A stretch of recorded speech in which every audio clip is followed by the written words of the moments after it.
आप मोदी जी का दोगलापन यहां समझने की कोशिश कीजिए।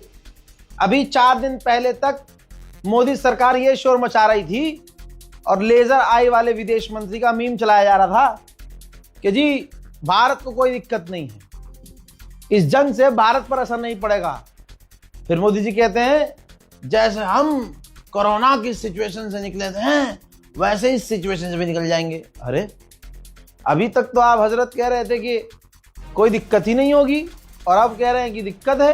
फिर पार्लियामेंट में आके कहते हैं कि सिचुएशन बिगड़ रही है, मुश्किल का सामना। अरे अभी तो आप 4 दिन पहले तक यही प्रोपेगेंडा चला रहे थे कि कोई प्रॉब्लम नहीं है, मस्त एकदम दौरे पे दौरे हो रहे थे इनके।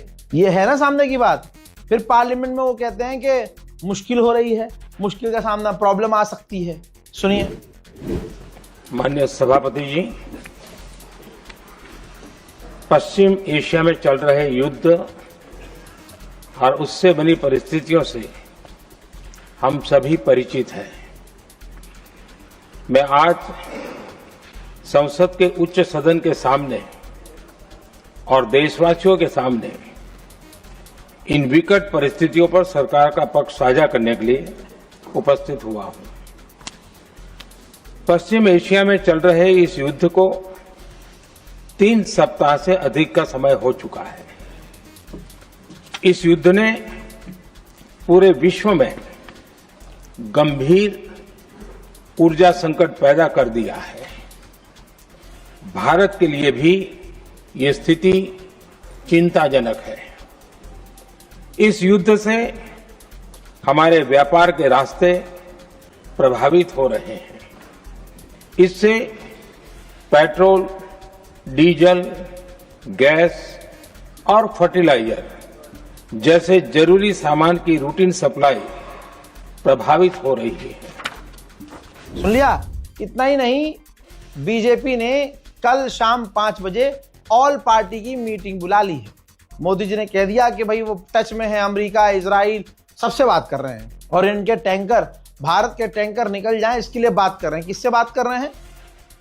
बादशाह तो ईरान है। तो हजरात, यहां एक गंदी और बहुत ही बुरी विदेश नीति की वजह से हम इस चीज को झेल रहे हैं। वरना अगर हम ईरान के साथ खड़े होते तो आज ईरान समुद्र का बादशाह है। ईरान हमें किसी चीज की कमी नहीं होने देता, जैसे वो चाइना को होने नहीं दे रहा है। दोस्तों, आप रील नहीं देख रहे हैं, आप देख रहे हैं रजाग्राफी यूट्यूब चैनल, जिस पर एक वीडियो के अंदर भर भर कर, अब जैसे कि हमारे अब्बास भाई ने कहा कि ये बहुत बड़ी खबर आई है भाई, हैंड टू हैंड आप बता दो, अलग वीडियो बनाने की जरूरत नहीं है, लोग परेशान होंगे। तो देखिए, बहुत बड़ी खबर आपकी स्क्रीन पर देखिए। इस शख्स को पहचान लीजिए, ये जनाबे शहीद अली लारीजानी की जगह आए हैं। मोहम्मद बागर जुल्गदर ये जनाबे अली लारीजानी की जगह secretary of the supreme national council बना लिए गए हैं, चुन लिए गए हैं।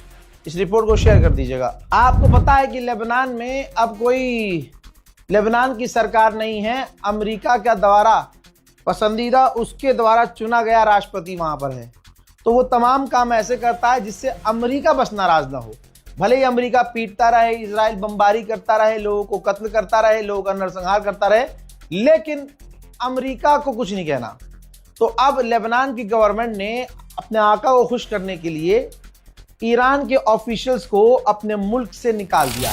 कतर ने सफाई दी है कि हम मीडिएशन नहीं करवा रहे हैं, हम किसी की कोई बात नहीं करवा रहे हैं, हमारा फोकस है हमारी देश की सिक्योरिटी पर जो बर्बाद हो चुकी है, क्योंकि पूरे मिडिल ईस्ट की सिक्योरिटी बर्बाद हो चुकी है। सबसे सवाल यही करना चाहिए कि इतना दर्द हो रहा है तो सुअरो ये भी तो बोल के दिखाओ ना कि सबसे पहले हमला किसने किया, ये जंग किसने शुरू की थी। ये देख लीजिए ध्यान से, चाइना के जहाज बड़े सुकून से निकल रहे हैं।